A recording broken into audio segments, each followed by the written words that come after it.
और महालक्ष्मी सेल्स आपके लिए तैयार है लेटेस्ट कंज्यूमर अप्लायंसेस के साथ। Branded air conditioners, best brands, best offers के साथ आपके लिए अवेलेबल है महालक्ष्मी सेल्स में। एयर कूलर्स जो आपके पूरे घर में ठंडी हवा से आपके दिन को और खुशनुमा बनाए। Single door refrigerator, double door refrigerators, inverter battery, deep freezers, विजी cooler, LED televisions, semi and fully automatic washing machines, water purifier, RO plus UV, आटा चक्की, water dispensers, water coolers, mini refrigerators, सभी appliances बेस्ट ब्रांड्स के best offers के साथ आपके लिए available है Mahalakshmi sales में। रिक्षा सेवेच्या मनमानी कारभारामुळे त्रस्त असलेल्या कल्याणकरांना आता महापालिका परिवहन बस सेवेची पुरेसा लाभ मिळत नसल्याची तक्रार आहे। अपुऱ्या बस फेऱ्या, विस्कळीत नियोजन आणि प्रशासनाच्या कथित दुर्लक्षाविरोधात शिवसेना उद्धव बाळासाहेब ठाकरे पक्षाच्या वतीनं केडीएमसी परिवहन व्यवस्थापक विजयकुमार द्वासे यांना घेराव घालत जाब विचारण्यात आला।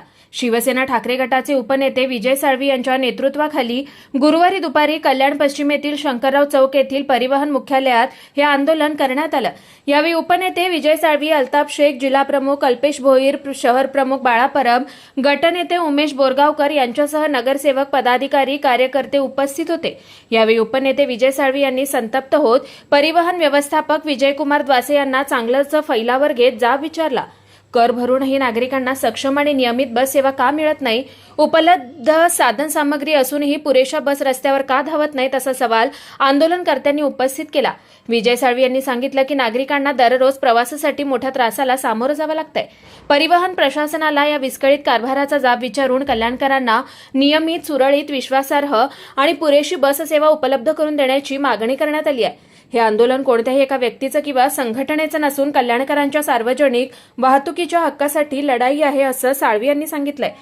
परिवहनला आम्ही 2023 ला पण निवेदन दिलं, 2024 ला दिलं, 2025 ला दिलं। यांनी आम्हाला लेखी आश्वासनं दिली। चेअरपर्सन जरी वेगळा असले तरी त्यात जे चेअरपर्सन होते, जे व्यवस्थापक होते, त्यांनी लेखी आश्वासन दिली की आम्ही कल्याणला रिंग रूटच्या 8 बसेस चालू करू, मोहण्याला आम्ही 8 बसेस चालू करू, परंतु प्रत्यक्षात त्या चालू केलेल्या नाही।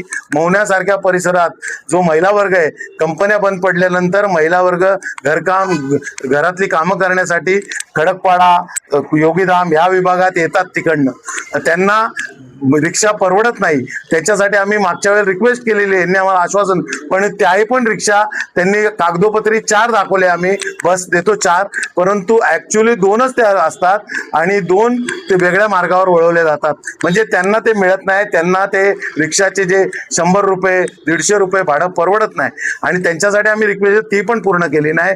कल्याण मधला रेव्हेन्यूच्या जो कर वसूल होतो त्याच्यातनं यांना पगार मिळतो। कल्याणला सेवा द्यायला पाहिजे, तर कल्याणला रिंग रूटला 1 बस, उंबरठ्याला 1 बस, जो उंबरठा जो आता डेव्हलप होतोय तो काय गाव राहिलेला नाहीये, तिथे लोक वस्ती आहे, नवीन कल्याण झालेले आहे, पण तिथे 1 बस, दुर्गाडीवर 1 बस। म्हणजे हे काय बस सेवेचं यांचं हे काय परिवहनचं काम आहे का? आज जिथे पनवेल आहे, पनवेल सुरू केली, पनवेलला पण बस नेत नाही, पनवेलच्या बस दुसरीकडे फिरवतात। कुठल्याही बसचा वेळापत्रक हे बस स्टॉपवर दिलेलं नाहीये, जाहीर केलेलं नाही। या वेळेला ही बस येईल, त्यावेळेला ती बस येईल, प्रवाशांना कळणार कशी तुमची बस सेवा काय आहे? बस सेवाच परिवहनकडे किती बसेस आहेत, किती वाहक आहेत, किती चालक आहेत? टोटल परिवहनकडे बसेस आहेत, पण ते सांगतात की 55 बस रस्त्यावर धावतात आहे, पण ऍक्च्युअली 55 बस धावत नाहीयेत। ऍक्च्युअली धावतात ते 20, त्यांनी आता स्वतःच सांगितलं, पण त्या 20 पण चालत नाही असा आमचा दावा आहे। कारण त्यांनी आम्हाला जीपीएस नोंदी दाखवाव्या, यांच्याकडे जीपीएस नोंदी नाही, यांच्याकडे जे कलेक्शन झालं ते नाही। वाहक कंत्राटदारावर, आपले वाहक आणि चालक कंत्राटदार नेमलेले आहेत, त्यांना काय पडलेली आहे, ते बस काढतात, कुठेतरी उभे करतात, गप्पा मारतात आणि नियोजित वेळेला आणून डेपोमध्ये उभ्या करतात। त्याचं किती रेव्हेन्यू येतो, किती जमा होतो, किती तिकीटं फाडली जातात, याचा कुठलाही ताळमेळ यांच्याकडे नाहीये। आम्ही त्यांच्याकडे लेखी मागितलेले, त्यांनी जोपर्यंत हे सगळे लेखी देत नाहीत आणि लेखी आश्वासन देत नाही तोपर्यंत यांना आम्ही बाहेर पडून देणार नाही आणि आम्ही इथनं उठणार नाही। हा आमचा आत्ताचा आंदोलनाचा महत्वाचा भाग आहे। मोठा प्रश्न उपस्थित केला की वाहक आणि चालक किती आहेत, किती कार्य करतात आणि किती साठी बाहेर आहेत? नाही, ऍक्च्युली नियमित चालक वाहक आहे 260 आणि नियमित चालक आहे 133. कंत्राटी वाहक आहेत 84 आणि कंत्राटी चालक आहे 143. परंतु हे सगळे नियमित वाहक आहे. आमचं असं म्हणणं आहे की नियमित वाहक आहेत आणि नियमित चालक आहेत यांना पहिले मार्गावर पाठवायला पाहिजे आणि जर जिथे कमी पडतील तिथे कंत्राटी वाहक आणि चालक पाठवायला पाहिजे. परंतु हे तसं करत नाही. हे कोणी वशिलाबाजी, कोणी हप्ते देतात, त्यांना इथे लाईट कामं देणं, क्लरिकल कामं देणं, त्यांना इथेच बसवून ठेवतात आणि जवळजवळ 70 ते 80% कंत्राटी चालक आणि वाहक जातात. उद्या लोकांच्या जीविताचा प्रश्न आहे. ते कंत्राटी चालक किती कार्यक्षम आहेत याची हे कोणी घेण्याची, तो कॉन्ट्रॅक्टरवर डिपेंड राहणार. उद्या एखादा ऍक्सिडेंट होऊ शकतो आणि तेच चालक आणि वाहक तिथे आपली पैसे चोरी करतात, पूर्ण रक्कम जमा करत नाही. याचा पण हे लोक कधी ताळमेळ करत नाही की किती जीपीएस झाली, किती तिकीट विक्री झाली, किती जमा झाली, किती पेट्रोल डिझेल आपलं किती डिझेल उपयोगी झालं, ह्याचा काहीच ताळमेळ यांच्याकडे नाहीये. तो ताळमेळ यांच्याकडे आम्ही मागितलेला आहे आणि आमचं म्हणणं असं आहे की हे कुठल्या बेसवर चालक आणि वाहकांना इथे क्लेरिकल कामं देतात, कुठल्या कायद्याअंतर्गत देतात, यांची इन्क्वायरी लागायला पाहिजे. आमचा असा दावा आहे की हे पैसे घेऊन त्यांना लाईट ड्युटी देतात, त्यांनी मार्गावर पाठवत नाही. त्यांना जर त्यांची बॅच आणि हे दिलेले आहेत तर त्यांना तेच काम द्यायला पाहिजे ना. उत्तर भेटले प्रश्नाची उत्तरं जोपर्यंत लेखी स्वरूपात देत त्यांना आम्ही दिलेलं आहे निवेदन. हे आम्ही 10 त्यांना लेखी मागितलेलं आहे. ते 10 जोपर्यंत त्याची उत्तरं ते देत नाही आम्ही इथनं त्यांना हलून पण देणार नाही आणि आम्ही स्वतः उठणार पण नाही. मागण्या यांच्या आलेल्या आहेत, त्याच्याप्रमाणे आता चर्चा पण झालेली आहे. तर त्याप्रमाणे ज्या वाढीव बसेसची जी मागणी आहे तर वाढीव बसेस ज्या आहेत तर जसं आपल्याला केंद्र शासनाच्या योजनेतून बसेस मिळणार आहेत तर त्या बसेस पुढच्या साधारणतः 2 महिन्यामध्ये चालू होणं अपेक्षित आहे. त्यानंतर आपल्याला प्रत्येक ठिकाणी मागणी आणि पुरवठ्याच्या प्रमाणामध्ये आपल्याला त्या बसेस डिप्लॉय करणं शक्य होणार आहे. ही वस्तुस्थिती आहे. वाहक चालकांचा देखील त्यांनी प्रश्न उपस्थित केलेला आहे, त्यांच्या नियमितता नाही. वाहक आपले जे परिवहनचे वाहक आणि चालक आहेत तर ते बेसिकली त्यांच्या फील्ड जॉबवरती आहेत. त्याच्याशिवाय आधीपासून जे आपल्या ऑफिसमध्ये काही जो क्लरिकल आणि बाकी जो बेसिक जो काम ऑफिस ॲडमिनिस्ट्रेशनचं जे काम आहे ते करण्यासाठी त्यातला काही स्टाफ आपण इकडे आपण डिप्लॉय केलेला आहे. आधीपासून ती आपल्याकडं ती पद्धत आहे. याशिवाय जसं निवेदनामध्ये एक मुद्दा आहे की अन्य विभागाकडे गेलेले वाहक आणि चालक ते परत बोलावेत.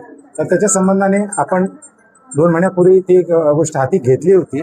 परंतु दरम्यानच्या काळामध्ये निवडणूक, SIR ह्या कामासाठी आणि अन्य काही कामासाठी ती स्टाफ तिकडे असल्यामुळे त्या स्टाफला आपल्याला परत घेता आलेलं नाही. अस्तित्वात असणाऱ्या ज्या बस आहेत त्या सध्या सडत आहेत, त्या मार्गस्थ होत नाहीयेत, काय सांगाल याचं? अस्तित्वात ज्या खऱ्याच खराब बसेस आहेत, ज्या की 27 बस आहेत आपल्याच्या, ज्या बऱ्याच वर्षापासून नादुरुस्त अवस्थेत आहेत आणि त्याचा दुरुस्तीचा खर्च हा खूप जास्त असल्यामुळे त्या बसेसला आपण दुरुस्त करून घेत नाही. बाकीच्या ज्या बसेस आपल्या जे सध्याला आहेत 101 बसेस जे की आपण खाजगी याच्याकडे दिलेलं आहे त्यातल्या जवळपास 65 ते 70च्या आसपास बसेस आपल्या रोज मार्गस्थ होत आहेत. ई बसेस या मार्गस्थ झालेल्याच नाहीत. आतापर्यंत 10 ई बसेस आपल्याकडे आलेल्या आहेत, त्या आतापर्यंत डेपोतच उभ्या आहेत. ई बसेसच्या बाबतीत सांगायचं झालं तर 10 बस आपल्याकडे आल्या होत्या. त्यातल्या 2 बसचं RTO पासिंग झालेलं नव्हतं. त्याच्यामुळे त्या मार्गावर काढणं हे काही म्हणजे कायद्याला धरून नव्हतं, सुसंगत नव्हतं. उरलेल्या 8 बसेसच्या बाबतीत 2 बसचा जो मेजर एक कंट्रोल युनिट पार्ट होता तो नादुरुस्त असल्यामुळे तो उपलब्ध न झाल्यामुळे त्या गाड्या रिपेअर होऊ शकल्या नाहीत. फक्त 6 बस होत्या. 6 बस आपल्या मार्गस्थ होत्या. पण त्यामध्ये काही बसेसचं काच फुटणे किंवा काही टेक्निकल इश्यूज किंवा ब्रेकडाऊन होत असल्यामुळे 4 बसेस आपल्या मार्गावर फिरायच्या, मार्गावर निघायच्या. परंतु कॉन्ट्रॅक्टरचं परफॉर्मन्स बरोबर नसल्यामुळे आपण ते कॉन्ट्रॅक्टर काढून टाकलेलं असल्यामुळे त्या बसेस सध्याला आपल्या कस्टडीमध्ये आहे. शहरांतर्गत जे मार्ग आहेत त्यांच्यावर फेऱ्या वाढवण्याची मागणी केली जाते, कारण नागरिकांचा बराचसा पैसा हा रिक्षावर खर्च केला जातोय. तर जर परिवहन सेवा सक्षम असेल तर नागरिकांचा तो पैसा रिक्षावर खर्च होणार नाही. तर या फेऱ्या कशी काय नक्कीच ह्या ज्या फेऱ्या किंवा ही जी मागणी आहे ही मागणी एकदम रास्त आहे. त्याच्याबद्दल परिवहन अजिबातच दुमत नाहीये. फक्त आपली जी भिस्त होती त्या EV बसेसवर होती. ज्या 207 EV बसेस यायला हव्या होत्या त्या न आल्यामुळे ही मागणी आणि आपला पुरवठा ह्याचं गणित विस्कळीत झालेलं आहे, हे मी मान्य करतो. तथापि पुढच्या PME बस सेवेच्या अंतर्गत ज्या बस आपल्याकडे 100 येणार आहेत तर त्या बसेसमधनं आपल्याला ह्या बाबी आपल्याला कोपअप करणं शक्य होणार आहे.